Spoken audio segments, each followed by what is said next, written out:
I knew something was wrong long before I turned onto the narrow county road that led to my mother's house, a small cedar cabin sitting on 5 quiet acres outside Bozeman, Montana. Snow came down in heavy diagonal sheets pushed by a wind sharp enough to rattle the frame of my SUV, but the storm itself was not what tightened the back of my neck. It was the silence. The kind of silence you only hear when something familiar has gone wrong and the world seems to hold its breath before you discover the truth. I had been away for 3 weeks on a contracted intelligence assignment in Colorado Springs, fully expecting to return to my mother's usual routine of blankets, herbal tea, and the soft hum of the furnace she kept running, even when the bills climbed higher than they should. Instead, the first thing I saw when I pulled into the driveway was the back door standing wide open, snow drifting in like a slow-moving tide across the threshold. The porch light flickered in a weak amber sputter struggling against the storm as if it were signaling for help. My training kicked in before fear did. Years serving as a CID liaison and later in military intelligence rewired my instincts into a first observe mindset, so I killed the engine and sat still for a long moment, forcing myself to study the scene the same way I studied compromised safe houses overseas. The snow on the steps was disturbed by a series of uneven tracks, long drag marks rather than clean footprints. Someone had moved through this area quickly, maybe desperately, and certainly without proper balance. My stomach dropped lower when I saw the old blue sedan my mother used for groceries. The engine was dead, no heat circulating all the windows frosted solid from the inside. There was no way she would have chosen to leave the car untouched in 18-degree cold unless something was terribly wrong. Then I saw it. A single glove. My mother's glove. Lying in the center of the yard, half buried by the storm, fingers stiff fabric stiffened by ice. That was the moment I shifted from analysis to action. I moved toward the cabin, scanning everything in my path. No tire tracks leaving the property except the narrow fresh pair made by my SUV. No sign of a struggle outside. No animals. No neighbors. Just the door letting the storm swallow the kitchen. Inside, the air struck me like a physical blow. It was colder than the outside of my uniform. The thermostat panel was dark and dead. The living room was coated with a fine drift of snow that had blown in through the open door and settled across the hardwood floor like pale dust. The place felt abandoned in a way that no home should feel while someone is still supposed to be living in it. I moved slowly, letting my breathing steady. I noticed details automatically because military training leaves no room for missed information. The remote control on the floor. The medication organizer tipped over by the coffee table. 3 prescription bottles missing, her electric kettle unplugged, her cane leaning against a wall far from where she would ever leave it. All of this created a pattern, one I had seen too many times when dependent neglect cases intersected with financial abuse. Then came the coldest realization yet. The furnace had not been shut off accidentally. The power switch in the hall had been flipped hard enough to snap the plastic casing. Someone wanted the house cold, too cold for a disabled woman with limited mobility to survive unattended. I followed the faint scrape marks across the floor toward the utility room. The door was half open. My pulse kicked once hard. I pushed it open with my forearm. My mother lay on the concrete, her body curled slightly toward the woodpile as if she had tried and failed to reach it.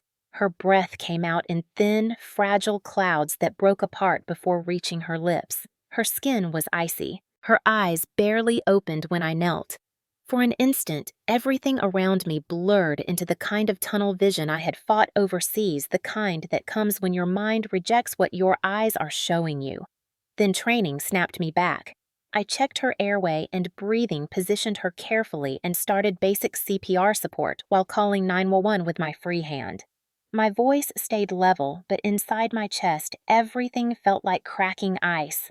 Paramedics arrived within minutes, though it felt like hours. One of them, a middle-aged woman with frost forming on her mask, knelt beside my mother and said in a low, urgent voice that was not meant for my ears that another hour in this cold would have been fatal. She looked up at me. Someone left her like this. Who else lives here with her? I stood slowly, my muscles tense and burning, and walked back into the kitchen to look for anything that could explain why my mother had been left on a concrete floor in the dead of winter. That was when I saw the piece of notebook paper held under a ceramic mug. The handwriting was sharp, rushed, familiar in the worst way. I cannot babysit her anymore. Handle it. A. My stepsister Ava had walked out of this house knowing exactly what would happen. My mother nearly paid for it with her life. If you have ever returned home to something that shattered your trust, stay with me. I followed the ambulance to Bozeman Health Deaconess Hospital with my hands locked so tightly on the steering wheel that my knuckles felt numb. Snow battered the windshield in frantic sideways strokes, and the wipers struggled to keep pace. Inside the cab of the truck, the heater blasted against my chilled uniform, but nothing warmed the hollow space twisting in my chest. I kept seeing the image of my mother on the concrete floor, her breath barely forming clouds, her skin losing its color. I had seen hypothermia cases before on winter deployments, but never in my own home, never inflicted by someone who was supposed to share our blood. The ambulance slid through the emergency bay, and I parked crookedly beside it, not trusting my coordination to manage a perfect turn. The paramedics rushed her inside, and I followed answering rapid questions from the staff who guided her into a trauma room bright enough to sting my eyes. A doctor in his 50s wearing glasses fogged from the sudden change in temperature stepped in after the nurses hooked her to warm IV fluids.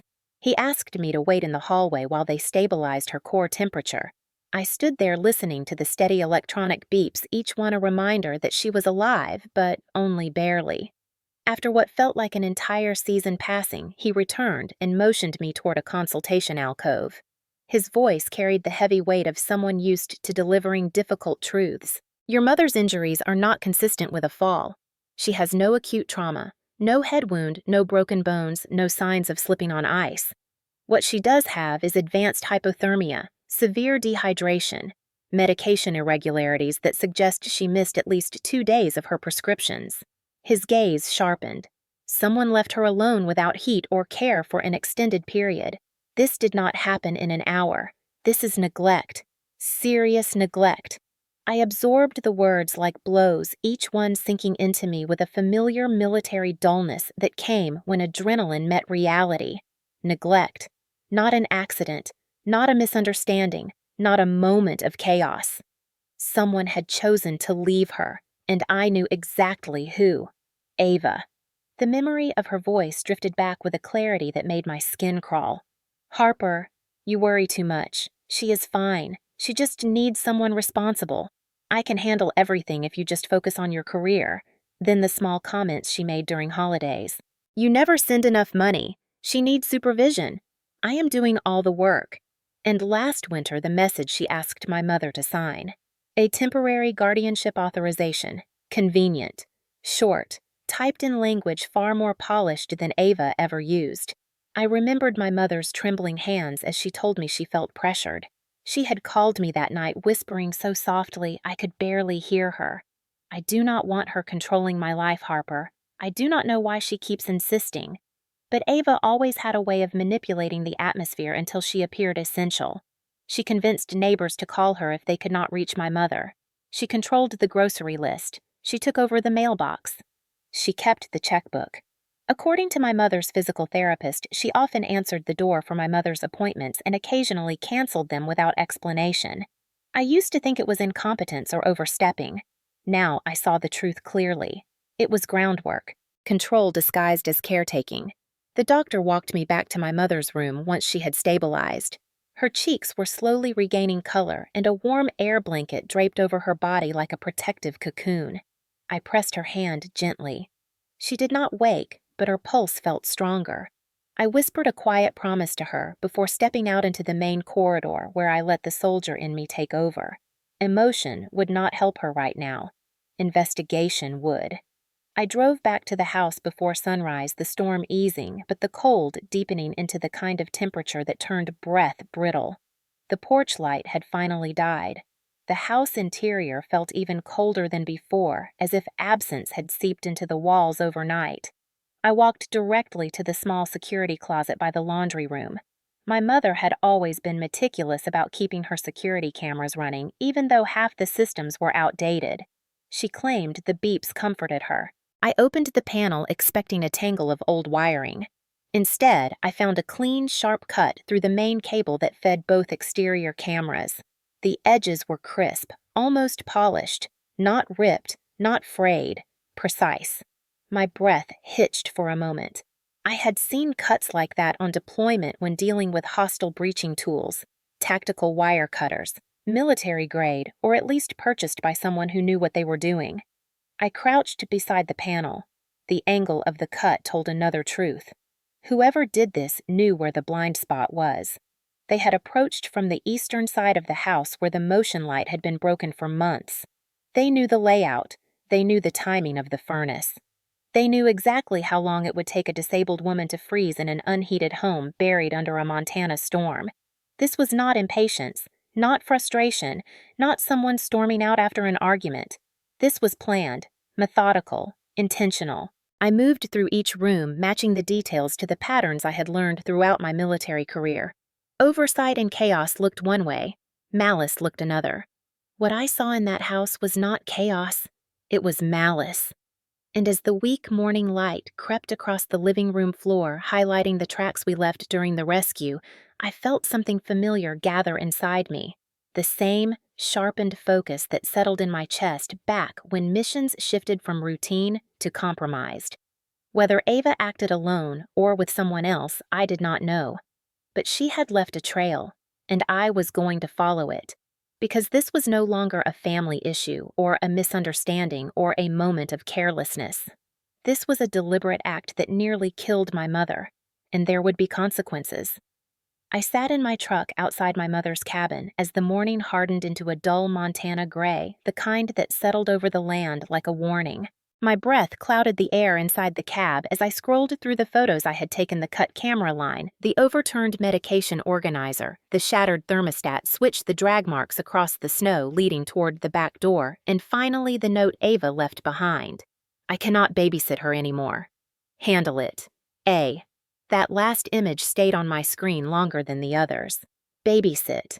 As if my mother were a burden instead of a parent. As if leaving her on a concrete floor in sub-freezing temperatures were an irritation rather than a crime. I exhaled slowly and reached for my phone. There was only one person I trusted to evaluate something like this with the precision and seriousness it deserved. Warrant Officer Samuel Ridge. My former mentor during my years as a CID liaison, a man who read crime scenes the way other people read newspapers, absorbing every detail until the truth surfaced. I dialed his direct line. He answered on the second ring with the same gravel-edged voice I remembered from long nights spent reviewing cases. Harper Quinn. Thought you retired from chasing ghosts. I closed my eyes for a brief moment. This isn't a ghost, Sam. It's my mother. That single sentence sharpened his tone instantly. Tell me what happened. I explained everything with the clinical detachment my training had drilled into me. The open door. The furnace shut off, the temperature inside the cabin, the missing medications, the cut camera cables, the hypothermia. The note. When I finished, there was a long silence on his end. Not confusion, calculation. Harper, your mother is a surviving spouse under VA benefits, correct? Yes, my father was Army Corps of Engineers. Ridge exhaled as if a piece of the puzzle had just clicked into place. That means she qualifies as a protected dependent. And if a dependent is harmed due to neglect or intentional deprivation, we have the authority to open a joint inquiry with civilian law enforcement. I felt tension release from my shoulders in a brief, controlled wave. So CID can take this, Ridge replied immediately. CID can absolutely take this. But first, I need visual documentation. Send me everything you have, every angle, every detail, every piece of evidence, no matter how small. I spent 20 minutes uploading the photos, the short video clips, and the medical summary the hospital provided before calling. When the message confirmed it had reached him, I leaned back in the driver's seat and let the heater run while the storm tapered off around me. My mind worked through the facts the same way his would. Neglect severe enough to cause hypothermia does not usually come from a moment of frustration. It comes from intent or from a person trying to disappear. What gnawed at me was the cut security line. Whoever cut it had done so in a way that ensured no feed remained. That was not the act of someone overwhelmed by caretaking. That was someone removing obstacles. My phone rang exactly 57 minutes later. Ridge's voice was different this time. Lower, tighter. Harper. I took a quick look at the background checks tied to the people your mother listed as approved contacts. He paused. And one of those names intersects with someone we flagged 2 years ago during a financial exploitation investigation. I forced myself not to speak until he continued. Your stepsister. Ava. The muscles in my jaw tightened involuntarily. I'd suspected her of being irresponsible, manipulative, self-centered. But the way Ridge's voice shifted told me this reached far beyond petty cruelty. Sam, what did you find? I heard papers rustling, the sound of him pulling up an old file. Ava volunteered briefly with an organization registered as Crosswinds Foundation. Publicly, they advertise as a support network for caregivers assisting elderly or disabled family members. Sounds noble. But we got a tip they were funneling money through those caregivers, using them as access points to reroute pension deposits, VA disbursements, Medicare checks. The cases were scattered, hard to trace. Nothing stuck enough for a formal charge, but the pattern was unmistakable. I gripped the steering wheel with one hand, grounding myself. So Ava was involved with them. Ridge gave a short, humorless breath. Involved, yes. But that's not the part that caught my attention. One of Crosswind's major red flags was their tendency to target dependents of deceased veterans. People like your mother. I swallowed hard as the implications sank in. My father served nearly 20 years before he died from service-related illness. My mother relied on survivor benefits to maintain the house and her medical care. Those benefits were predictable. They were stable. They were exactly the kind of income stream a fraudulent network would want access to. Ridge's voice softened in a way that told me he had shifted from investigator to mentor. Harper listened carefully. I do not think this is simple neglect. I do not think your stepsister just walked away because she was frustrated. She may be connected to something larger and more organized, and if she is working with Crosswinds or anyone affiliated with them, then your mother may have been deliberately isolated. My pulse thudded once deep in my chest. Sam, are you saying someone might have wanted her out of the way? I am saying we have seen this pattern before. Freeze out the dependent force, emergency hospitalization, gain temporary guardianship, transfer property, redirect funds. It happens faster than most families realize. His tone shifted to decisive command. I am opening an interagency file immediately. Send me the hospital's full report once it is available. And Harper, do not confront anyone connected to this until I call you again. Understand? I understood. I also understood something else with crisp clarity. If Ava thought she could disappear into the storm after leaving my mother to die, she underestimated the wrong person. Ridge cleared his throat. One more thing. Crosswinds is not a charity. It is a front, and no one walks into that kind of network by accident. Be ready. The call ended, but his final words stayed with me, settling into the quiet of the cab like a weight that refused to loosen. Ava had not stumbled into trouble. She had stepped into something dark intentionally, and she had dragged my mother with her. This was no longer just a family betrayal. This was the beginning of an investigation, and CID was now officially involved. The storm had thinned into a pale, drifting curtain when I returned to the cabin for a second time that afternoon, this time with a clearer understanding of what I needed to find. If Ava had been involved with Crosswinds, there would be traces of it somewhere in my mother's daily routines. Fraudulent networks always left digital fingerprints, especially when money changed hands. The house felt different now that the heat was running again, but the warmth did not soften the truth humming underneath everything I touched. I walked directly to the small wooden desk beneath the living room window, the one my mother used mostly for emails and bills. Her laptop was still plugged in, though the screen had gone black from inactivity. I opened it and waited for the familiar login screen. My mother had never been secretive. Her password was the same as it had been for years, a combination of my father's initials and their anniversary. The desktop loaded with the simplicity of someone who kept only what she needed. I opened her email and scanned through the most recent messages. At first, everything looked ordinary. Appointment reminders, weather alerts, notes from a quilting group she had stopped attending months ago. Then, a subject line caught my attention. Monthly caregiver support stipend. I clicked it. The message was short, polite, and deeply wrong. It thanked Ava for her continued caregiving services and confirmed the monthly transfer of funds to an account number I did not recognize. The signature block read, Crosswinds Foundation Resource Division. Another email from the previous month showed the same pattern. So did the one before it. 12 months of stipends, 12 months of payments, all for caregiving services Ava either exaggerated or never performed. My mother had not mentioned any such program. She would have told me. She told me everything that concerned her health or her finances. The only way these payments continued was if someone else, not my mother, interacted with Crosswinds. Someone who stood to benefit from the illusion of caregiving. Someone like Ava. I leaned back and stared at the screen for a few seconds, letting the data settle into place. Fraud thrives in isolation. If you cut a vulnerable person off from accurate information, you control their world. Ava had done exactly that. She intercepted the mail. She answered the phone. She canceled appointments. She limited contact. It did not take a criminal mastermind to see the direction this pointed. It only took someone willing to disregard another person's life for money. I opened my mother's sent folder. Nothing unusual. Then I checked her deleted items. There I found something far more concerning. A thread of emails between Ava and someone named RM Logistics. The tone was casual but coded. Transfer must happen before property reassessment window, one message read. Another said, beneficiary status will shift once medical dependency is proven. My chest tightened as I reread the words. They were not written for my mother. They were written about her. I screenshotted every email and sent them to Ridge, then shut the laptop carefully as if closing it would keep the truth from spilling further. Outside, the wind cracked against the siding, a sound sharp enough to pull me back to the present. I stepped outside and walked to my truck, pulling up the Montana traffic camera portal on my phone. I knew the angles of every camera within 5 miles of my mother's property.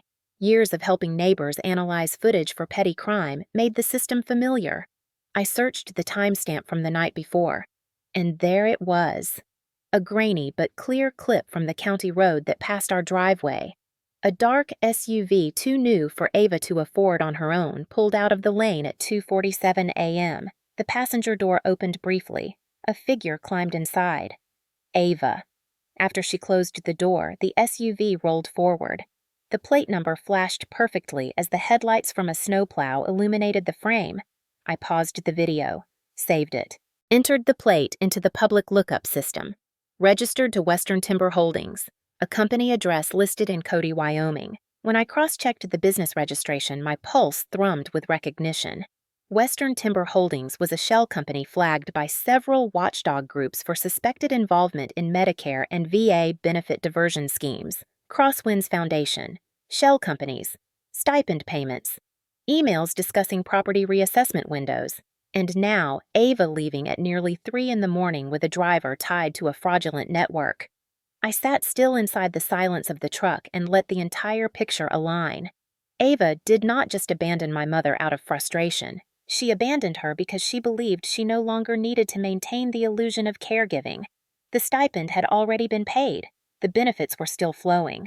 And in schemes like these, the next step was always identical.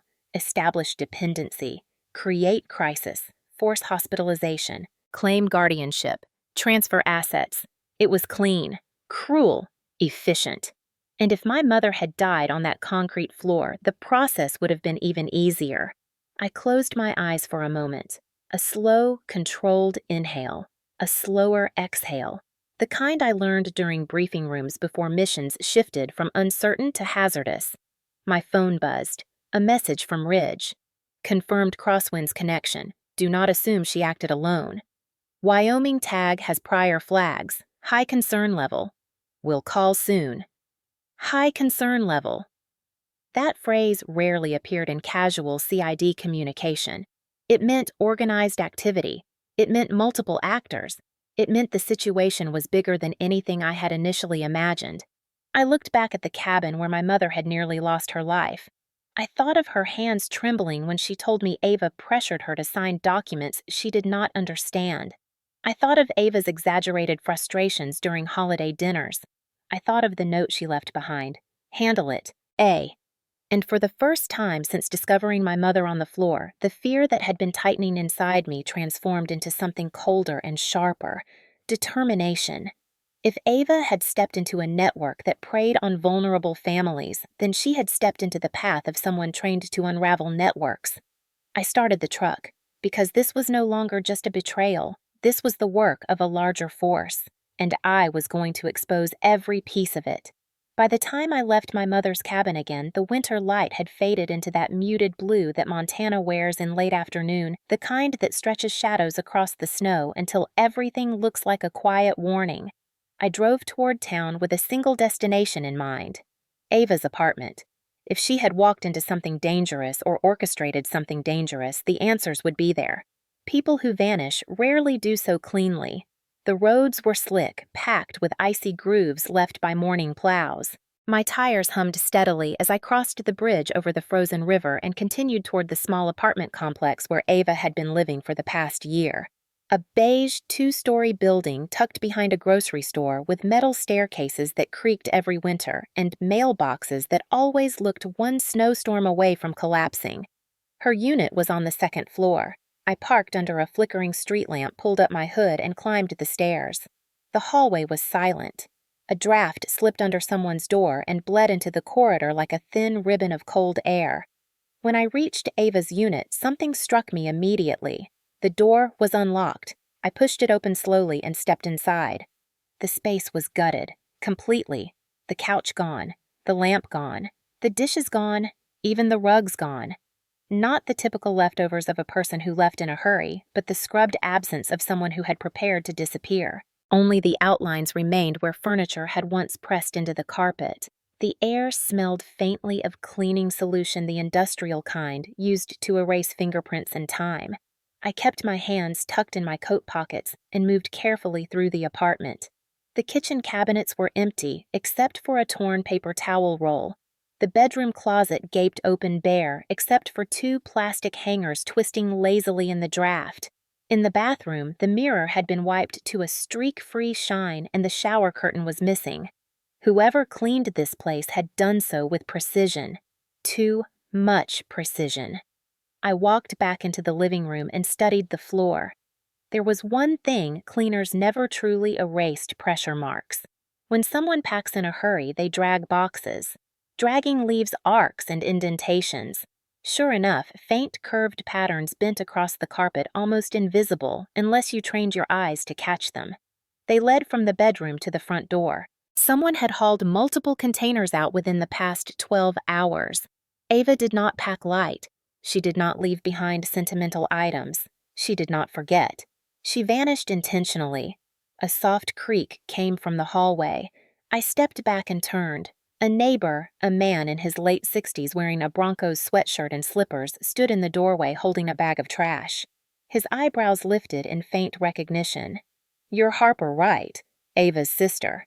"Stepsister," I corrected gently. He shifted his weight. "Thought so. Saw her leave last night. Early. Real early. Around 3.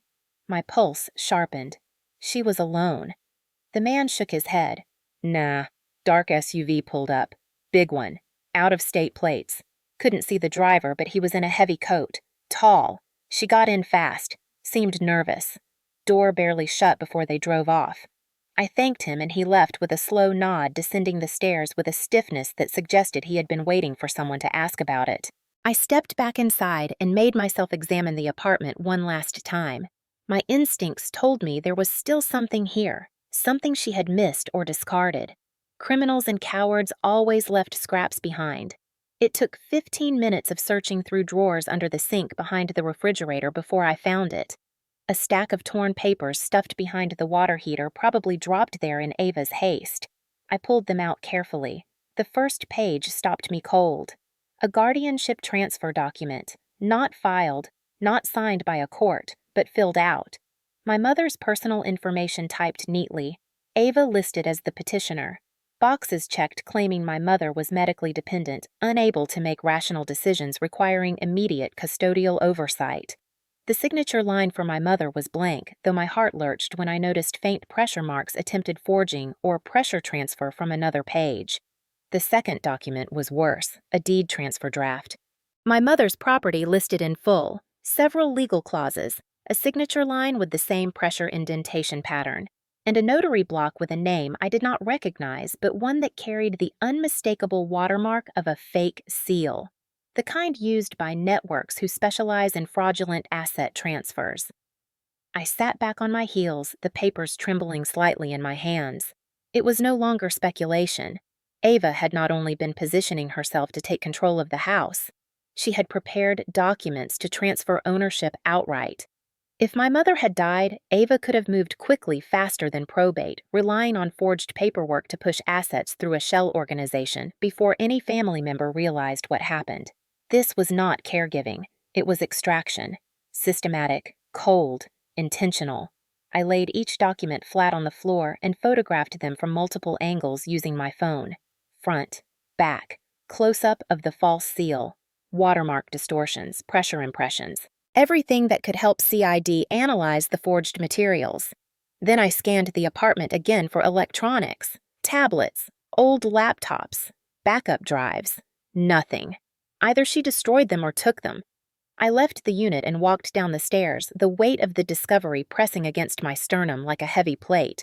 Sitting in my truck, I opened the encrypted CID upload link Ridge had provided and began sending every image and file.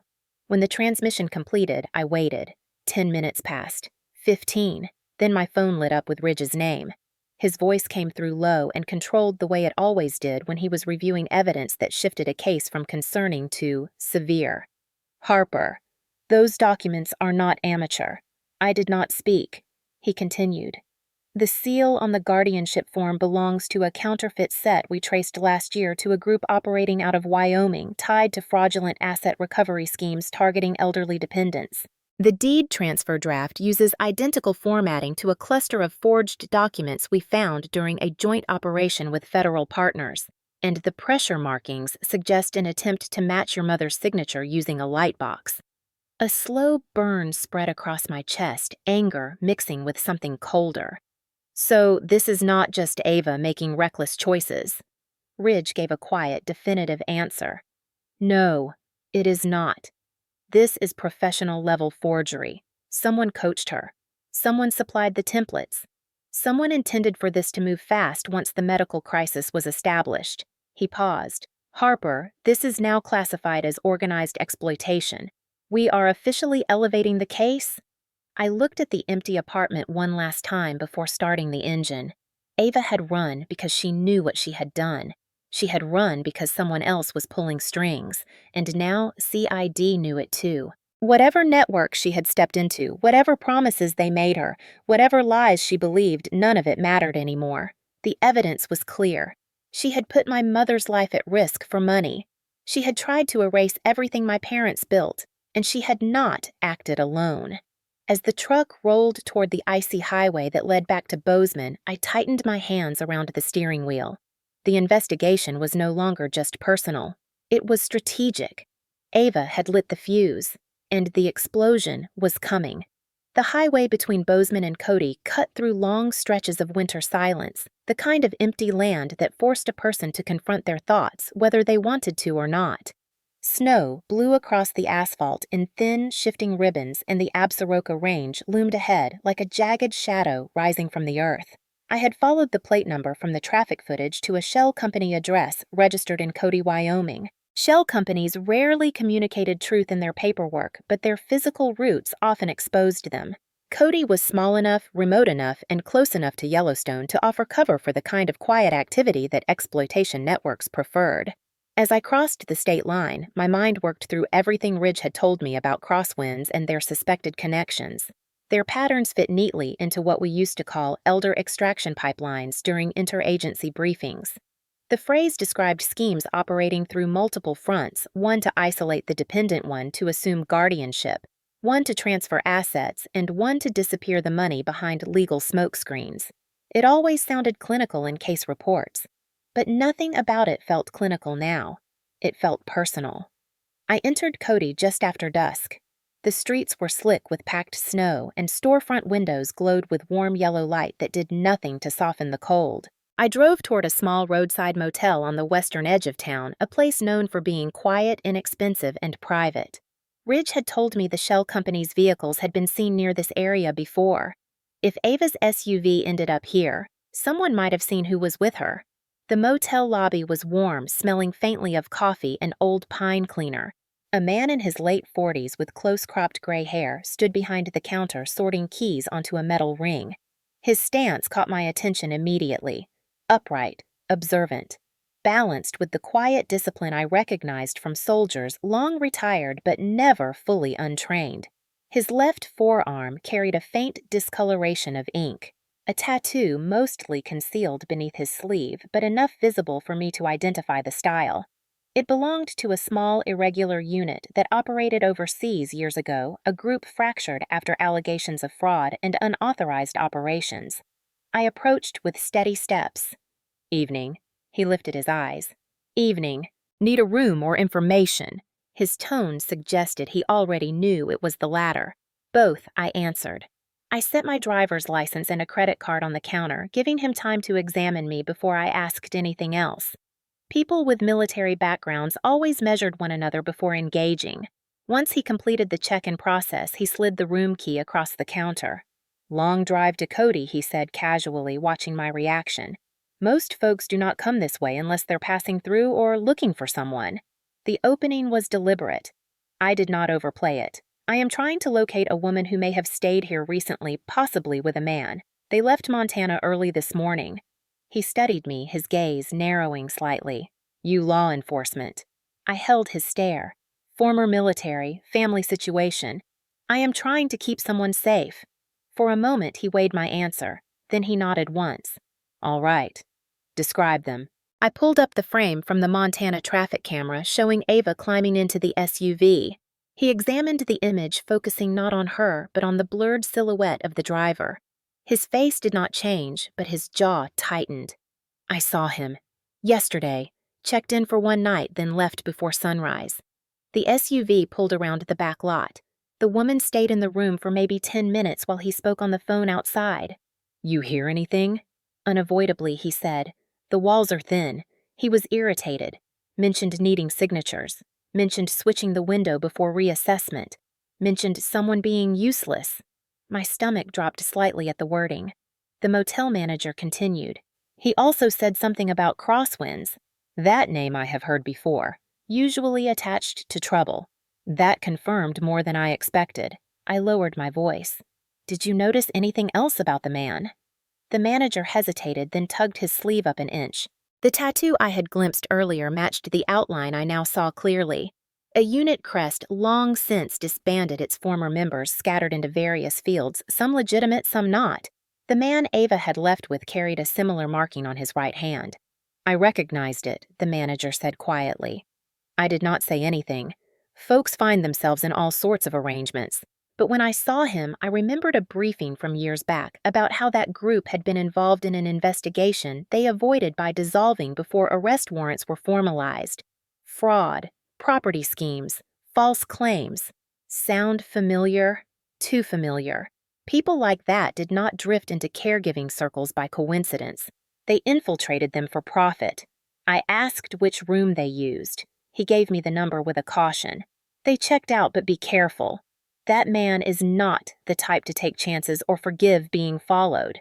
I thanked him, then stepped out into the biting air again. The walkway lights cast long, pale shadows as I approached the vacant room.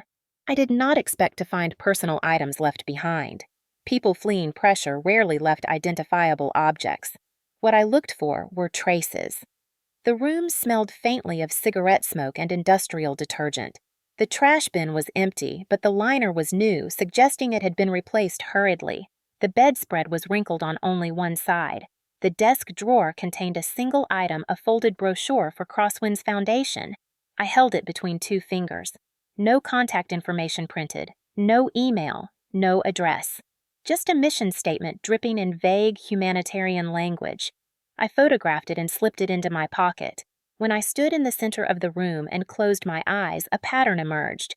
Ava had not simply fled Montana. She had been moved, relocated, possibly for the next stage of the scheme. If she was involved with the elder extraction pipeline, this fit the cycle. Identify dependent. Induce crisis. Extract assets. Remove participant before investigation. And now the man with the tattoo, someone likely connected to the dissolved unit, had taken her deeper into Wyoming, possibly toward a staging location or meeting point. As I walked back to the parking lot, the motel manager stepped outside to dump a small trash bag. "You be careful," he said quietly. "People who run these pipelines do not like being questioned. They prefer quiet victims." I paused, the cold burning lightly against my cheeks. "So do families like mine." He nodded without asking more. I drove through Cody's narrow streets, turning each piece of information over in my mind until the shape of the situation became unmistakable. Ava was not just entangled, she was participating. Whether willingly or under pressure remained to be seen. But the pipeline she had joined targeted people like my mother, those who lived alone, those whose benefits were steady, those whose families were far away. People they assumed would not be protected, the kind of people they believed would simply disappear into paperwork. But they had miscalculated. They had mistaken my distance for absence. They had mistaken my silence for neglect. And they had underestimated the soldier who grew up in that cold Montana cabin. I started the engine again and let the truck warm as the wind swept across the parking lot in sharp, silver waves. Wyoming was not the end of the trail. It was the beginning. Whatever Ava and the man in the SUV had set in motion was bigger than I imagined. And I was not done. Not even close. The drive back from Cody stretched long and silent, broken only by the rhythmic hum of tires cutting through frozen highway. Wyoming's wide open plains faded behind me as the mountains returned dark and watchful beneath the winter sky. As the miles passed, I replayed everything the motel manager had said. The tattoo, the whispered arguments inside the room, the name Crosswinds tossed around like a coded instruction, the timing, the secrecy, the SUV leaving before dawn. Ava had stepped into something she did not understand, or worse, something she understood too well. And if she believed she could sever ties simply by vanishing across state lines, she underestimated the depth of the pipeline she had joined. When I finally reached Bozeman, the storm had sharpened again into fine cutting snow. I headed straight for my mother's house. Not because I expected answers waiting inside, but because one lingering question kept circling my mind with steady insistence. How had Ava gained enough information to complete guardianship forms and deed transfers? Those drafts required more than basic details. They required financial statements, property documents, VA benefit summaries. Information my mother kept offline, stored only in physical form. Information that should have been inaccessible. I stepped inside the cabin and locked the door behind me. The heat wrapped around my cold skin as I moved through the quiet rooms searching for anything Ava might have missed. The living room file drawers remained undisturbed. My mother's bedroom closet still held only clothes and quilt boxes. But the hallway closet, one my mother rarely used, drew my attention when I noticed a faint track in the dust along the floor. As if something had been pulled from it recently. I opened the door and stared at the stack of old suitcases piled against the back wall. Most were covered in a thin coat of dust except for one. A faded green canvas case with my father's initials stitched into the corner. The fabric was slightly shifted, disturbed within the last month. I pulled it down carefully and set it on the kitchen table. The zipper stuck for a moment before sliding open with a soft rasp. Inside lay an assortment of my father's belongings. An old compass, a worn field notebook, a small wooden jewelry box containing my mother's wedding ring from an anniversary trip. Beneath those objects sat a thin wool scarf frayed at the ends. And beneath the scarf, tucked into a hidden pocket, something metallic glinted faintly in the kitchen light. A USB drive, small, black, unmarked. Not the kind my mother would have used. She avoided technology unless absolutely necessary, and she certainly did not hide it in my father's belongings. I held it in my palm and felt the cold metal warming slowly against my skin. This had Ava written all over it. She had gone through my mother's things searching for documents and left this behind either intentionally or by accident. I plugged the drive into my laptop, bracing myself. The folder names appeared instantly. One simply read, Recordings. My breath steadied into a controlled rhythm as I opened it. Audio files, multiple, dated over several weeks. The earliest two contained faint background noises but no voices, as if Ava had been testing the device. Then came the first recording with dialogue. Ava's voice, strained, sharp, pushing. "We need to finalize the transfer soon. The reassessment window closes next quarter." A man's voice responded, calm, cold. "The organization does not wait for hesitation. You were chosen because you have access. Do your part." A pause. Then Ava again, lower now. "I just need the house sold before she ends up in long-term care. That money will cover my fees." Fees, a sanitized word, a justification. Another recording played automatically, this one capturing a muffled argument. Ava's tone wavered between desperation and pride. "I told you," she signed slowly. "She asks questions. She doesn't trust me anymore."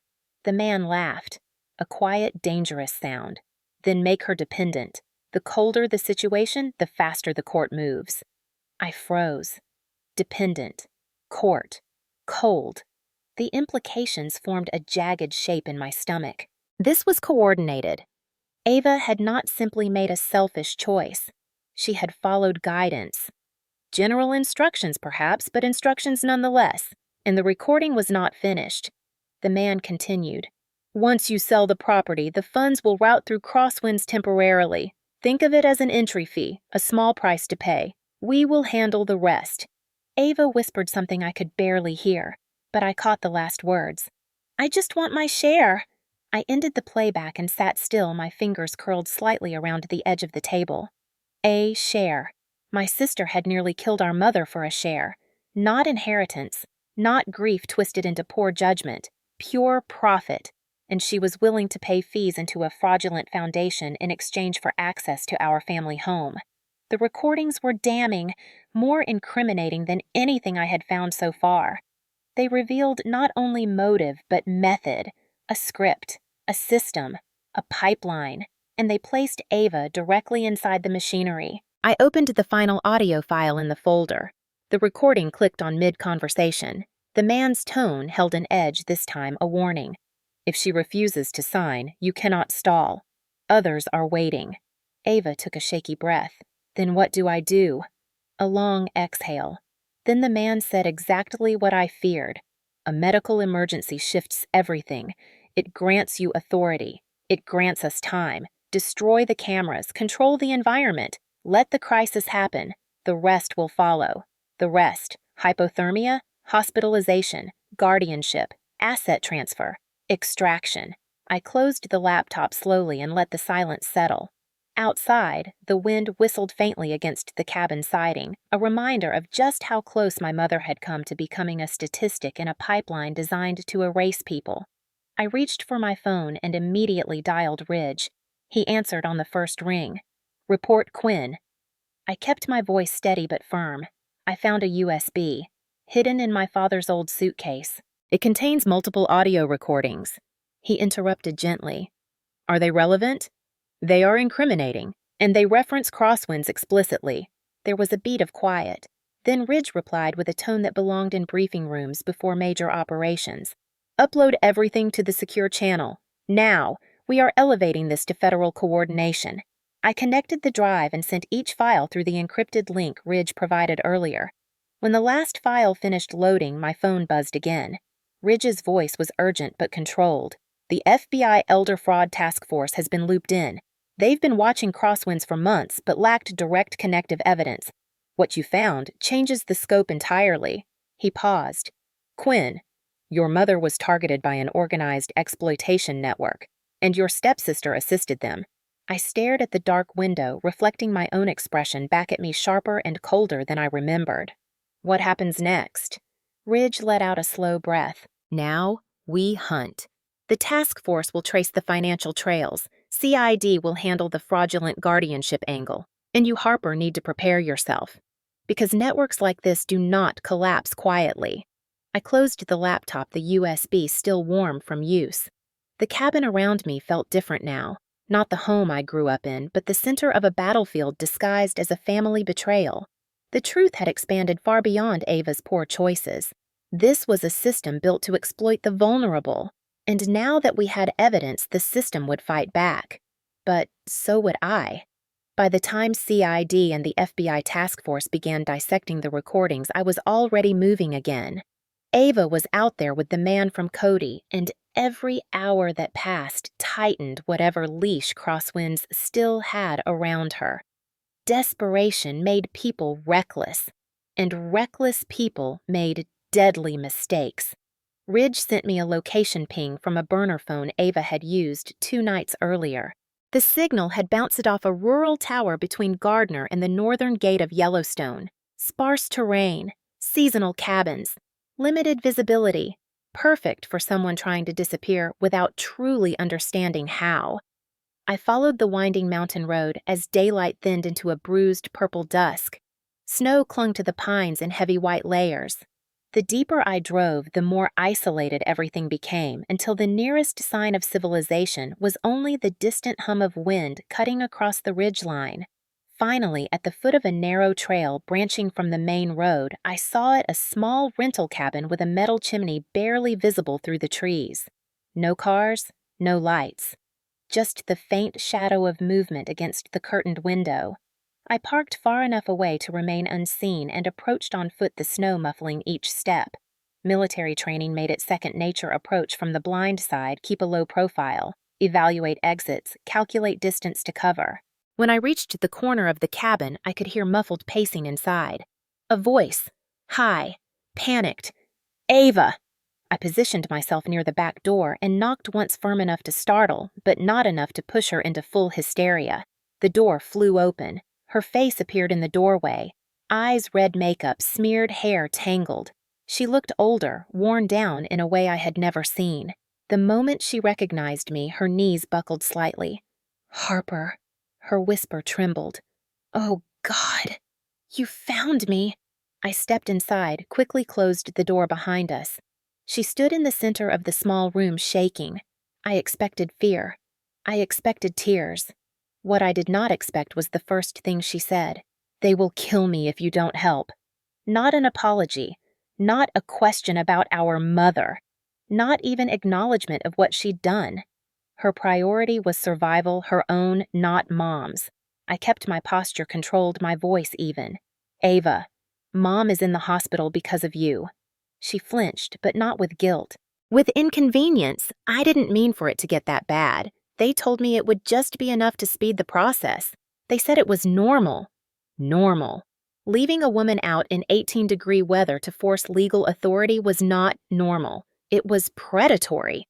I pulled my phone from my pocket and discreetly started the recording app. Ava didn't notice. She was too busy unraveling. "You don't understand, Harper. They own me. They said if I backed out after taking the stipend, I'd owe double, triple, and if I can't pay—" She swallowed hard.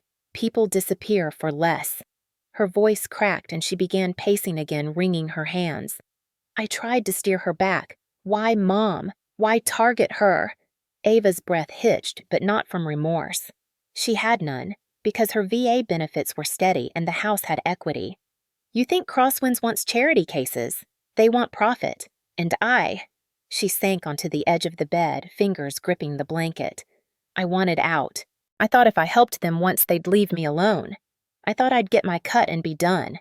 Rage simmered behind my ribs, sharp enough to ignite, but controlled enough to keep hidden. I stepped closer. "Did you ever think about what would happen to her?" She blinked at me, confused, as if the concept had not fully formed in her mind. "I didn't think she'd be out there that long." "I thought you'd show up sooner." I stared at her in silence, letting the weight of that sentence hang between us.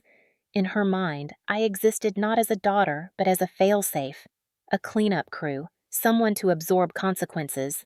She continued rambling, her words tumbling out in fractured confessions. "They promised they'd handle the paperwork. They said guardianship would go through fast. They said once the house sold, I could walk away. I didn't know they'd push so hard. I didn't know he'd keep watching me. He, the man from Cody, the shadow in every recording. I needed one final confirmation. Where is he now?" Ava shook her head violently. I don't know. He said he'd come back tonight. that he needed me to sign something else. Said Crosswinds wants a progress report. I suppressed my reaction and kept my voice steady. You need to leave with me, right now. Her eyes widened in terror. No! If he shows up and I'm gone, they'll come after me. They always do. I took a slow breath. This was no longer emotional. This was tactical. Ava was a source, but an unreliable one, a frightened one, a self-interested one. She wanted rescue without accountability. She wanted safety without sacrifice. Before I could speak again, headlights swept across the snow through the cabin window, slow, deliberate widening as they approached. Ava's breath caught in her throat. He's back. The words came out as a broken whisper. I moved fast. I shoved her gently toward the interior bathroom. Lock the door. Stay quiet. Do not open it unless I tell you. She obeyed instantly, which told me everything I needed to know about the power fear held over her. As the front door rattled under a sudden forceful knock, I slipped to the back corner near the rear exit phone, still recording body low and silent. The man's voice broke through the door frame. Ava, open the door, now. His tone was calm, too calm, the kind of calm that preceded violence. Ava whimpered behind the bathroom door. I crouched near the window and barely moved, breathing slow, steady, tactical. When the doorknob twisted harder, I sent a single, silent text to Ridge with the cabin's coordinates, then another to the CID channel. I did not break cover. Not yet. Not alone. The man rattled the door again, impatience slipping through. This is your last warning. Ava sobbed softly from behind the interior door. I stayed perfectly still in the shadows, recording every sound, every word, every threat. Within seconds, my phone buzzed. Ridge had received the coordinates. Backup was on the way. Until then, I didn't move. Not because I was afraid, but because this time, the hunt was mine. The cabin standoff ended not with violence, but with timing. CID units coordinated with the FBI Elder Fraud Task Force moved quickly, once Ridge confirmed my coordinates, sweeping the area in a silent perimeter that forced the man outside the cabin to withdraw before full confrontation. He was gone by the time tactical teams arrived, his tracks leading down a nearby service road and vanishing into the timber line. Ava was taken into protective custody, not arrested, not yet, because she was still a cooperating witness, and the recordings I collected were now central to a rapidly expanding federal case. But her fear had grown into something volatile. She understood too late that Crosswinds was no safety net. It was a trap, and she had stepped into it willingly. Within 24 hours, the task force had pieced together travel logs linking multiple Crosswinds vehicles across Montana and Wyoming. One vehicle in particular, a dark SUV, registered under a Wyoming shell company, pinged near Livingston, just north of Yellowstone at 6:17 a.m., stopping at a filling station for fuel. The man from Cody was inside, and based on intercepted phone activity, he wasn't running. He was meeting someone. The task force wanted him alive. CID wanted the network exposed. And I wanted truth dragged into the light, no matter how ugly it looked. By sunrise the next morning, Livingston's largest gas station, a sprawling travel center off I-90, became the quiet stage for everything that had been hidden for months. The sky was a pale winter blue, the air sharp with 20-degree cold, and the parking lot half filled with truckers, commuters, and tourists heading toward the national park. Normal. Ordinary. Unaware of what was about to unfold. I stood beside Ridge behind an unmarked CID vehicle parked across the lot. He watched the SUV pull in, eyes narrowing with recognition. That's our guy. He hasn't spotted us yet. I nodded, my pulse steady but electric. The driver stepped out of the SUV and began fueling. His movements were calm, deliberate, unfazed, like someone who had performed this routine hundreds of times. His jacket collar was raised against the cold, the same sleeve tattoo barely visible as he adjusted the pump handle. On the passenger side, a second Crosswinds operative opened the door, scanning the lot casually. Not casual enough for trained eyes. FBI teams disguised in park ranger uniforms positioned themselves near the entrance. 2 CID agents blended in near the diesel pumps. Another pair waited inside the convenience store. Enough to surround. Enough to act fast. Ridge lifted his radio. Units prepare on my mark. I exhaled slowly. This was the moment the network had never anticipated: a public, coordinated takedown with civilian witnesses, cameras, live streams, and no opportunity to bury what came next. Another vehicle pulled into the lot, a rental sedan, and when the passenger door opened, Ava stepped out between two FBI agents. Her wrists were free, but her expression wasn't. It carried panic, dread, resignation. She hadn't expected to be here. She was being used as leverage for identification, not confrontation, but she interpreted it as exposure. Actual, real exposure. Her voice broke in a whisper. I can't be here. He'll see me. Ridge kept his tone even. He already has. You're here to confirm his identity. Nothing more. Ava shook her head violently. You don't understand. Crosswinds doesn't forgive. They don't forget. If they see me cooperating... She stopped mid-sentence as the driver of the SUV lifted his head and spotted her across the lot. His jaw tightened, only slightly, but enough. That single moment, his recognition of Ava and Ava's recognition of his recognition ignited what followed. Ridge spoke into his radio. Mark, CID agents moved first, advancing from the perimeter. FBI units followed, stepping into clear sight. Civilians noticed. Phones came out. Someone on a road trip started live streaming on Facebook. Another on TikTok. A trucker held his phone high, narrating as if he had stumbled into a movie scene. The operative at the diesel pump froze with the nozzle in hand, eyes darting. The driver stepped backward, hand moving toward the inside of his jacket.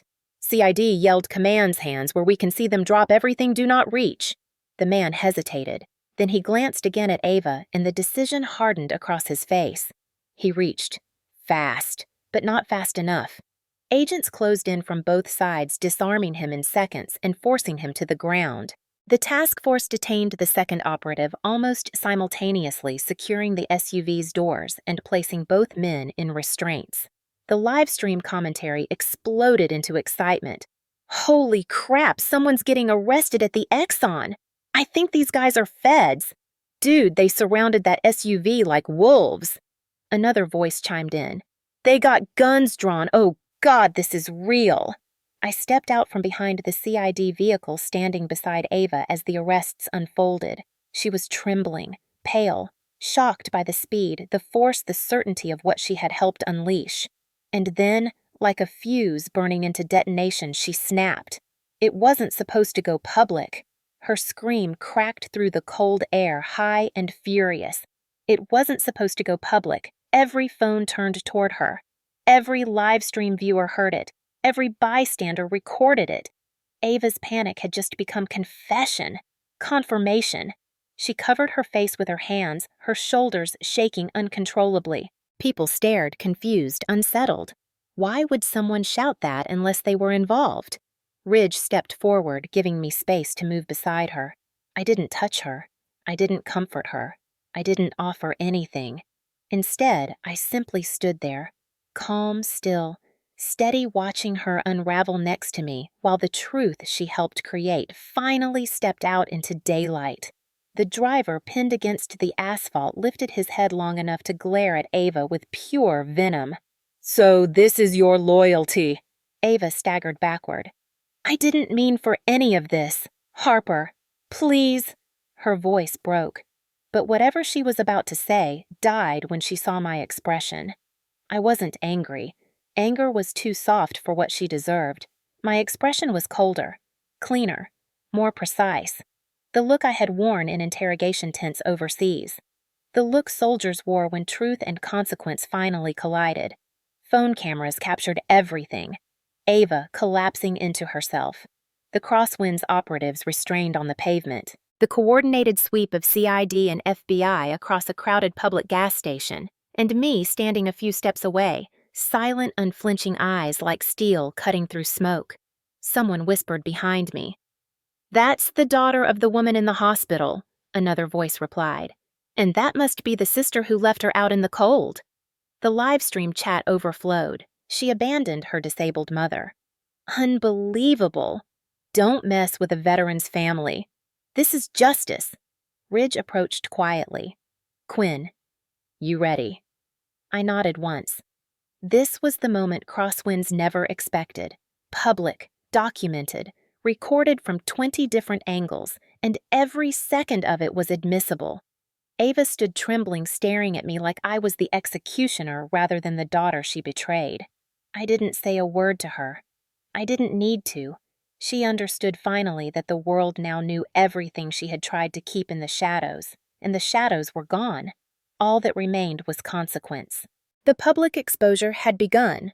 3 days after the Livingston takedown, the winter sun hung low over Bozeman, casting a dim gold haze across the Quinn property, the kind of light that made the snow look peaceful even when the world was anything but. My mother was stable, though still fragile, resting in a quiet recovery room at the hospital, and I had returned home only long enough to shower, change clothes, and gather the remaining documents Ridge requested. I expected a knock eventually, but not this soon and not this desperately. It came just after dusk, 3 frantic blows against the front door, followed by a 4th, softer one, as if whoever stood outside realized too late they no longer had the right to demand entry. I opened the door halfway prepared for a neighbor or a delivery, but instead found Ava hunched on the porch, shivering without a coat, in nothing but a thin sweatshirt and leggings, her breath fogging in the air. She looked smaller than I remembered, not physically, but in presence like a balloon that had deflated overnight, leaving nothing but a crumpled shell of the arrogance she once carried like armor. Her eyes were wide-rimmed red with exhaustion, or tears, or both. "Harper, please." Her voice cracked around the word. "Please let me in." I held the door but did not widen it. "You are out on conditional release. You are not supposed to be here." She nodded rapidly. I know, but I did not know where else to go." She wrapped her arms around herself as the cold wind pushed past her into the house. "They told me I can stay within the county until trial, but I cannot go back to my apartment. People were outside filming. Someone threw a bottle at the window." I closed my eyes briefly, absorbing the image, but not the guilt. "You helped create that reaction." She flinched. "I know." And then she said the line. She came here to deliver the line. She had rehearsed the whole walk over the line she thought would unlock something inside me. "I need you to speak on my behalf.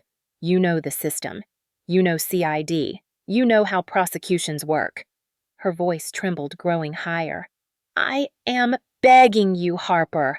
I cannot go to jail. I am not built for that." The words hung between us, brittle and shaking. The irony was sharp enough to taste. My mother was not built for being left unconscious in sub-freezing temperatures, but Ava had managed that without hesitation. I let the silence sit until it pressed on her. Ava shifted from foot to foot, her panic making her restless. "They said, you have influence. They said if you testify that I cooperated, that I was scared, that I did not mean to hurt anyone, it could reduce sentencing." She took a step forward, but I did not move aside. Instead, I measured her with the detached calm that had settled into me after years of interrogations. "Let me understand you. You want me to tell the federal court that you deserve leniency." She nodded eagerly, relief flickering in her face like a lighter catching flame. "Yes, exactly. Just a statement, a sentence or two. You do not even have to like me. You just have to help me." The cold air stung my cheeks as I exhaled slowly.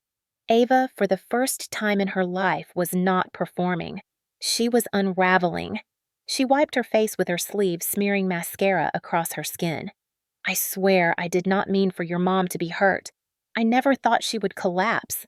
I just needed space. I just needed a break." I rubbed a hand across my jaw, feeling a deeper, colder stillness settle into place. My voice, when it came, felt smooth like frost spreading across glass. "My mother almost died because you needed a break." Her breath hitched. "Harper," I was overwhelmed. "You do not understand how much pressure it was taking care of her."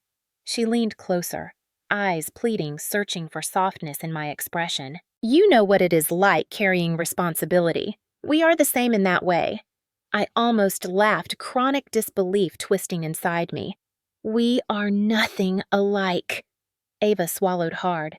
then tried again, reaching for logic she thought would sway me. I can help. I can testify against crosswinds. I can give them names. I can tell them everything. Just convince them I am not a threat. I am not a criminal. Say something to show I am worth saving. That last word echoed strangely considering the woman she had abandoned the week before. Worth saving. I stepped fully into the doorway, letting her see the clearness in my eyes, the finality there. No, Ava. She shook her head violently. You do not mean that. You cannot leave me to face this alone. Nobody survives this alone.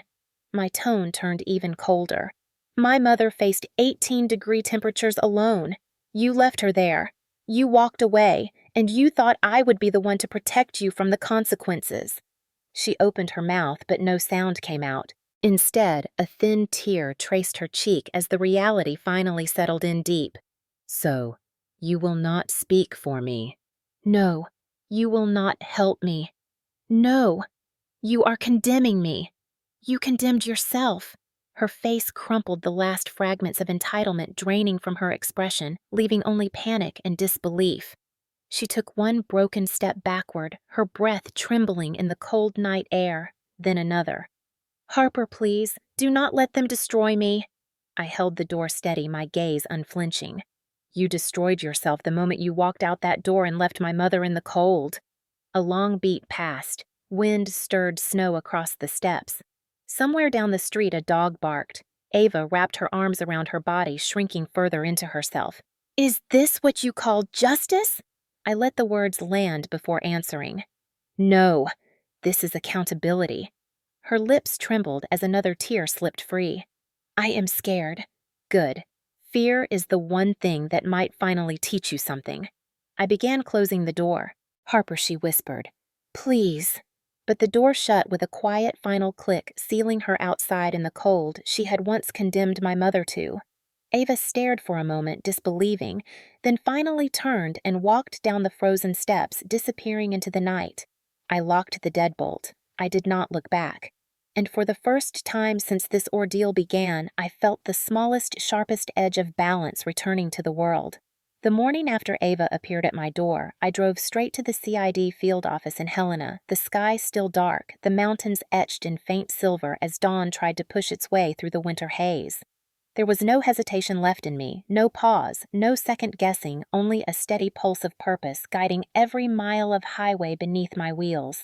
Ridge met me at the entrance, his expression already tight with the weight of what we were about to set in motion. You brought everything he asked. I lifted a sealed evidence box from the passenger seat. Everything and more. Inside that box was the collapse of Ava's life and the collapse of Crosswinds, carefully documented, cataloged, and impossible to ignore. I handed Ridge the USB recordings first, the ones I had recovered from my mother's old suitcase. The ones containing Ava's voice, clear, steady, unmistakable, alongside the deeper voice of the man from Cody discussing how they would transfer my mother's property and redirect her benefits once she was moved into their care pipeline. Listening again on the drive had made my stomach twist, but it also reaffirmed every step I was taking now. Next came the recording from the Yellowstone cabin, the frantic, trembling voice of Ava confessing she had agreed to help Crosswinds because she believed it was just paperwork, a technicality, an opportunity. Then her admission that she knew they would take everything from my mother and that she was too scared to back out. And then the third voice, the one belonging to the man who appeared moments later, the one whose tone carried the cold assurance of someone who had done this many times before. Ridge played the files once more, his jaw tightening with each second. These alone could open a federal case. But I wasn't finished. I placed the forged guardianship transfer and the fraudulent deed draft on his desk next. Both documents were torn, but the seals were clear, the signatures identical to other known fraudulent paperwork seized during an unrelated case in Casper, Wyoming 6 months earlier. CID's forensic specialist Drummond scanned the signatures and within minutes confirmed the match. Same notary stamp, same digital signature overlay, same pressure indentation pattern. It was a perfect copy, and yet imperfect enough to betray the person who created it. When Drummond finished analyzing the papers, I uploaded the video from my home security footage. While my cameras had been disabled, the exterior motion sensor captured a short 20-second clip before the cut occurred. It showed Ava's silhouette exiting through the back door at 2:43 a.m., carrying a bag and stepping over my mother, who was already collapsed on the ground. She did not bend down or react or even pause. She simply stepped around her. Then the SUV headlights flared and she climbed in. Ridge watched the clip silently, his expression hardened into something that carried both professional detachment and personal anger. That alone, he said quietly, would result in a felony neglect charge. But combined with the fraud and federal exploitation statutes, it becomes something much larger. He called in the Elder Fraud Task Force, a multi-agency coalition that had been circling Crosswinds for over a year without enough evidence to make a conclusive move. My box changed everything. Within hours, the task force had a full briefing. Agents from the FBI, CID, HSI, and DOJ Financial Crimes Unit crammed into a single operations room. Maps on screens, red markers plotting all known or suspected Crosswinds properties across Wyoming, Montana, and the Dakotas. Ridge stood at the head of the table, explaining how Ava's participation fit into the national pattern of elder asset extraction. The room collectively understood the significance. Crosswinds wasn't a small local scam, but a coordinated network pushing families toward poverty while funneling stolen benefits upward through shell corporations. That afternoon, the United States Attorney's Office initiated formal proceedings. The complaint listed 16 charges against Crosswinds executives, including conspiracy to commit fraud, money laundering, interstate exploitation, and elder abuse. Ava herself faced 5 charges. Criminal neglect resulting in bodily harm, participation in asset conversion fraud, conspiracy to transfer property under false pretenses, willful destruction of evidentiary devices, and aiding and abetting a criminal enterprise. When they handed me the drafted filings, I expected to feel victorious or vindicated or relieved.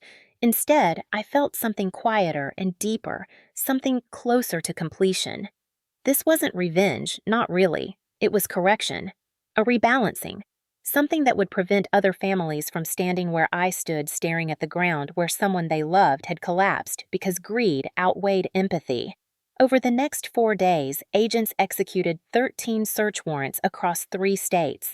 They seized computers, phones, financial ledgers, handwritten notes, property deeds, and nearly $700,000 in unreported cash. They arrested 6 individuals connected to Crosswinds. 2 tried to flee. 1 attempted to destroy evidence. All were detained. I met with Ridge every afternoon as he walked me through the chain of custody, ensuring no detail could be challenged later. "You built this case," he told me one evening as the sun dipped behind the mountains, leaving the sky washed in purple. "You didn't just open the door. You tore the entire structure down." I didn't respond because the truth wasn't pride. It was resolve. When the indictment was finalized, I sat across from the lead prosecutor as she prepared the narrative summary for the judge. She described Ava's role carefully, factually, unemotionally, painting her not as an evil mastermind, but as a willing participant, someone who chose convenience over compassion, self-preservation over responsibility, someone who ignored every warning sign until the damage became too large to hide. The prosecutor paused, then looked at me.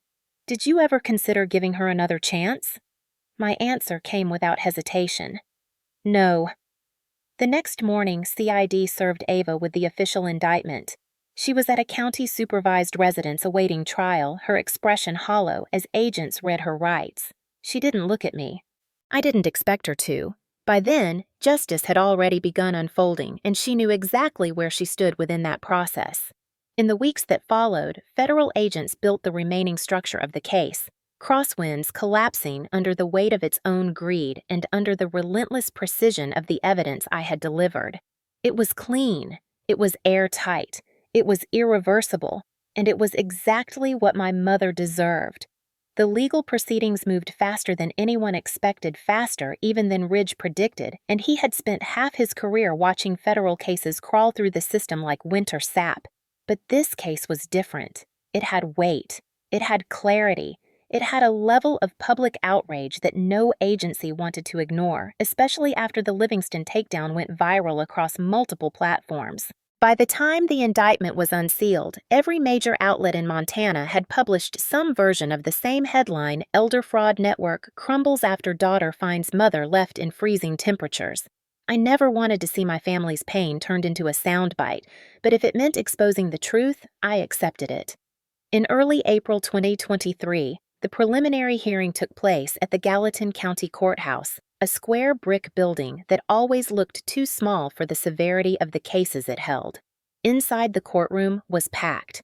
Journalists sat shoulder to shoulder, older residents filled the gallery, and a quiet tension settled over the space like frost on glass. The Crosswinds defendants, 6 in total, were brought in separately. Orange jumpsuits, shackles, eyes the color of old pennies. They avoided looking at one another, avoided looking at Ava, and avoided looking at me. Ava entered last wearing civilian clothes provided by her attorney, but nothing about her looked free. Her posture was collapsed inward, her face pale from weeks without sleep. She kept her gaze down until the judge called the session to order. When she finally lifted her eyes, I saw something raw flickering there. Not remorse, not grief, just fear. Cold and honest fear. Her attorney attempted a mitigation strategy describing her as a misled participant, a woman manipulated into cooperation, a caregiver pushed beyond capacity, but the prosecution had arrived armed with everything I had collected, and more financial logs, travel records, metadata from seized phones, the guardianship drafts, the deed transfers, and most damning of all, the recordings of Ava acknowledging her role. When the prosecutor played the audio of my mother's collapse, recorded by the exterior motion sensor, the courtroom went silent. You could hear my mother's faint groan, the wind cutting across the microphone, and Ava stepping around her without hesitation. The judge inhaled sharply. Several people in this gallery wiped tears. Even Ava covered her mouth, as if hearing her own coldness for the first time. The Crosswinds attorneys attempted their own defense strategy, arguing that the enterprise wasn't a criminal network, but a mismanaged nonprofit. The prosecutor dismantled that claim in 6 minutes by listing the dollar amounts stolen from elderly victims across 3 states. Then she displayed the false documents, the shell companies, the forged signatures, the altered VA benefit paperwork. The judge's eyebrows climbed higher with every piece of evidence. When it was over, he leaned back in his chair and said with a calmness that held more power than shouting ever could, "This is systemic exploitation, not mismanagement." At sentencing 3 weeks later, the courtroom was even more crowded. Television cameras lined the hallway, the gallery filled with survivors, advocates, veterans, and families who had followed the case from the beginning. My mother, still recovering but determined, insisted on attending. I sat beside her, steadying her hand when she trembled. The Crosswinds leaders went first. The judge sentenced them to a combined 84 years across multiple charges: fraud, conspiracy, elder exploitation, federal benefit theft, and destruction of evidence. Crosswinds Foundation was officially dissolved, its assets seized, its accounts frozen, its senior staff barred from ever working in caregiving or nonprofits again. Then it was Ava's turn. She stood slowly as her attorney straightened her paperwork one last time. The judge began with the facts. Ava Quinn, you participated in a deliberate effort to strip an elderly woman of her autonomy, her assets, and her safety. You left her in sub-freezing temperatures, resulting in hypothermia, organ stress, and long-term medical consequences. You acted out of personal gain and willful disregard. The gallery sat motionless. Ava's shoulders shook. The judge continued. You assisted in forging documents meant to transfer her property without consent. You destroyed or attempted to destroy evidence. You aided individuals engaged in multi-state fraud operations. And though you were not the architect, you were not an unwilling participant. Your own recorded words prove as much. Ava finally broke into sobs. Not soft ones, harsh shaking, panicked. Her knees nearly buckled as she whispered, "I didn't mean to hurt anyone." The judge did not soften. Meaning is irrelevant. Outcome is everything. For the charges presented, this court sentences you to 12 years in the Montana Women's Correctional Center with eligibility for supervised release after 9 years pending conduct reviews. A gasp rippled through the room. Ava looked back at me, eyes wide, pleading, desperate, as if she expected something from me one final time. Support, forgiveness, intervention, anything. I didn't look away. I didn't comfort her. I didn't grant her a single inch of emotional shelter. My expression remained steady, calm, unmovable. She mouthed a single word, "Please," but the guards were already escorting her toward the rear door, her sobs echoing in the wooden chamber until it closed behind her. The judge addressed my mother next, gently. "Ma'am, your courage in surviving and your daughter's persistence in uncovering the truth are the reasons this case stands where it does today. Justice has been served." My mother squeezed my hand. Tears welled in her eyes. I felt something release in my chest, something heavy and knotted undone at last. Outside the courthouse, reporters shouted questions as snow drifted slowly from the sky. Ridge stepped beside me, his voice low. "It's finished, Quinn. You brought them all down." I looked toward the mountains rising in the distance, sharp and unmoving against the winter sky. "No," I said quietly. "Justice brought them down. I just refused to look away. Spring in Montana doesn't arrive all at once. It comes quietly in thin layers, like the way a person recovers after their world has been shaken down to its bones." For weeks after sentencing, I divided my time between the hospital and home, moving through days with the steady rhythm of someone rebuilding not just a house, but a life. My mother's recovery was slow but determined. Her body had endured cold that could stop a heart-strained organs and steal breath. Yet she healed in quiet increments, a stronger pulse, 1 week, sharper awareness the next, warmth returning to her fingertips, color returning to her face. The doctors called it resilience. I called it her nature. She had been surviving long before any of this began. By early May, she was well enough to come home. I prepared the house meticulously, not because I needed it perfect, but because she deserved a space untouched by the shadows Ava left behind. I replaced the broken window with reinforced glass, resealed the door frames, and patched the gouges in the hallway wall from where paramedics had maneuvered equipment during the emergency. Then I turned to the heating system. The old furnace had been failing for years, something my mother always downplayed because she didn't want to burden me. I ripped it out entirely and installed a new high-efficiency unit with upgraded vents, digital thermostats, and automatic backup power. Ridge helped me source military-grade insulation from a local contractor who had once served with him. We lined the crawl space, the attic, and the main walls with material so dense that the house held warmth like a breath cupped between two hands. When it was done, I stood in the living room listening to the gentle hum of heat moving evenly through the vents. No more cold corners. No more drafts. No more nights where a disabled woman had to fight the winter alone. The day my mother returned home, the mountains were still capped with snow, but the valley glowed with green. I helped her inside, carrying her bag while she steadied herself with a cane the physical therapist had fitted for her. She paused at the doorway, breathing in the scent of cedar polish and fresh paint. "Harper," she whispered, her voice thin but steady. "It feels warm. It feels safe." I swallowed a tightness in my throat. "It is safe now. I promise." She moved slowly through each room, touching the countertops, the newly sanded banister, the repaired cabinet doors. When she reached the living room, she stopped at the hearth where I had restored the old stone fireplace my father once loved. She traced the edge of the mantel as if touching a memory. "Your father would have been proud," she murmured.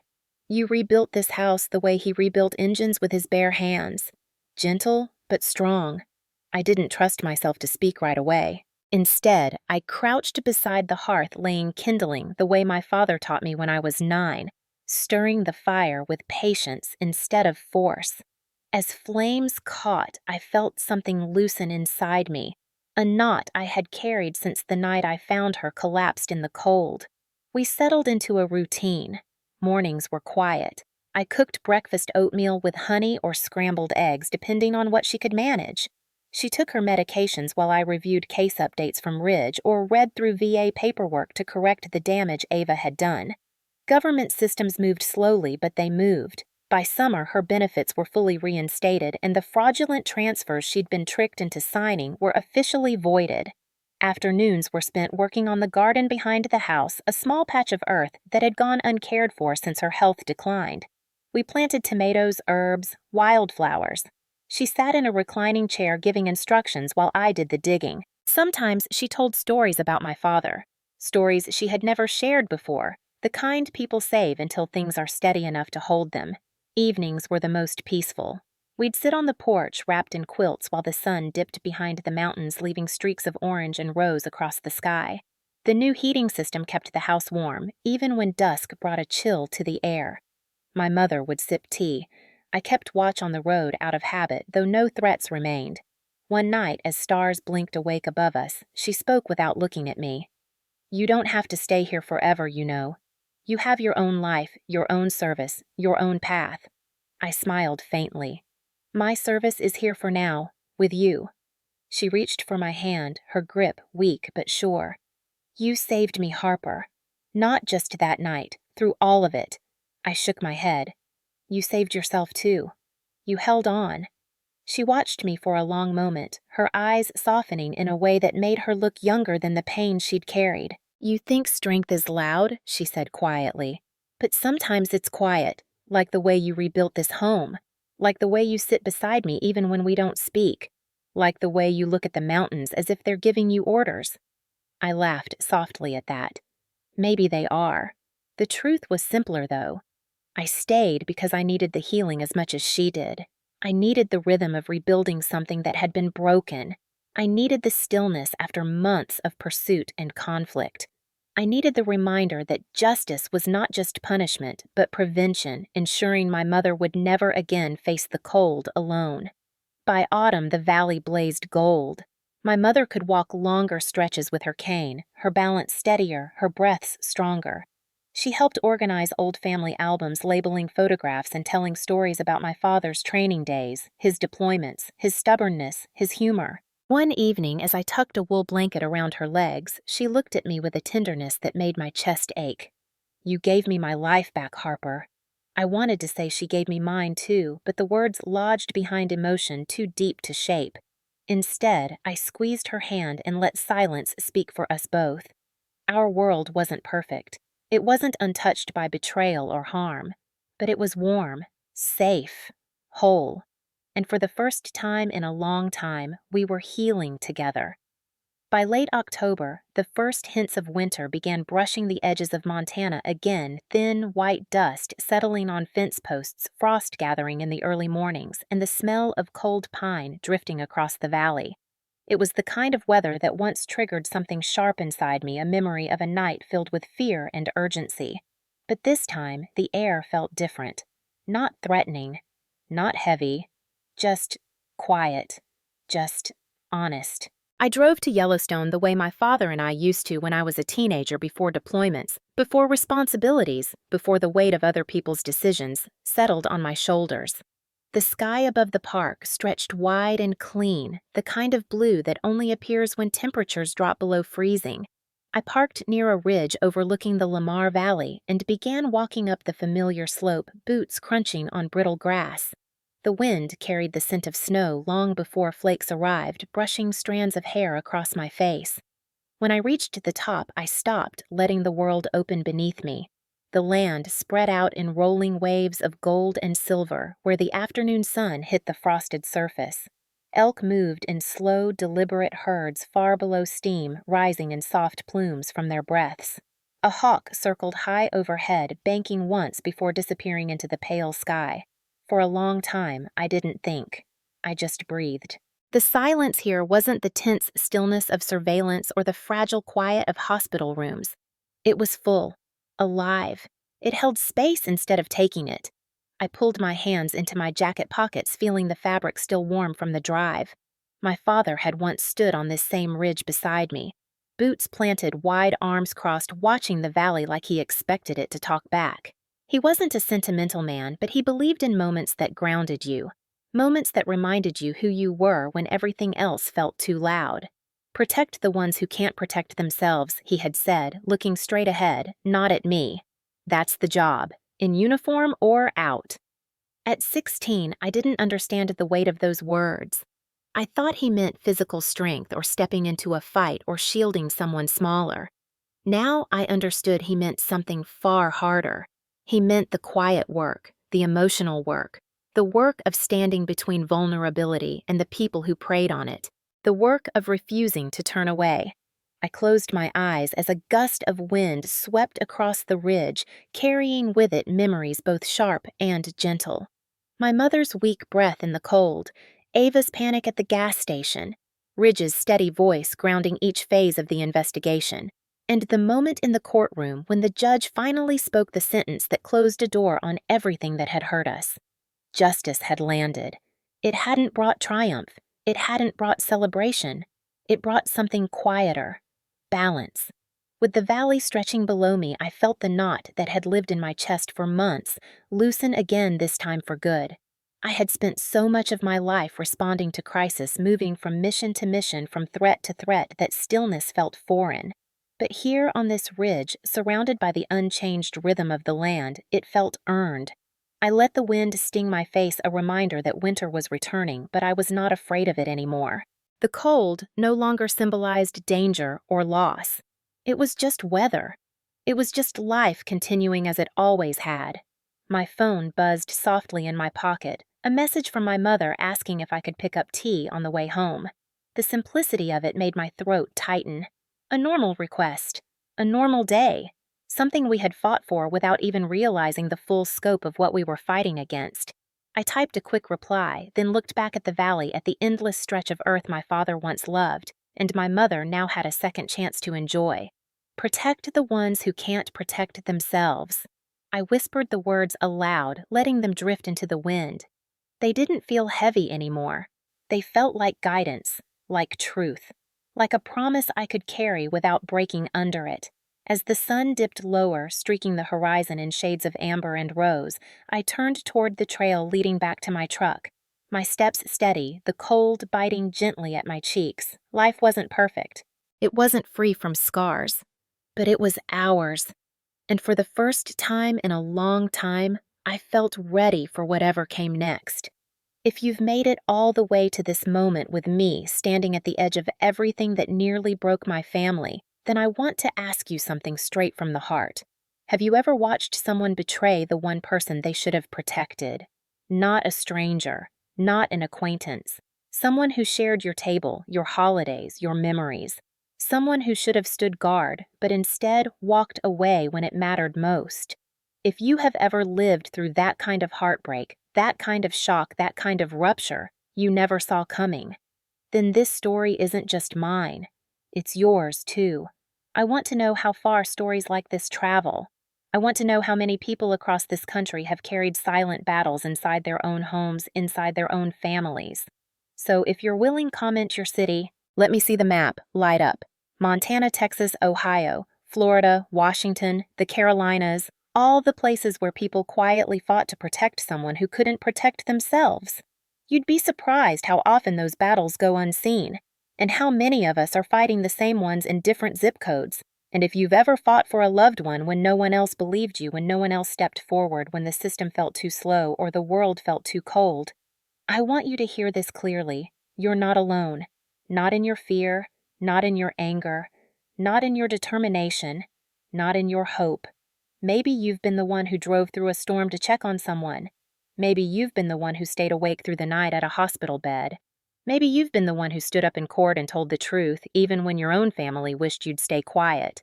Or maybe, like my mother, you were the one fighting to hold on until help finally came.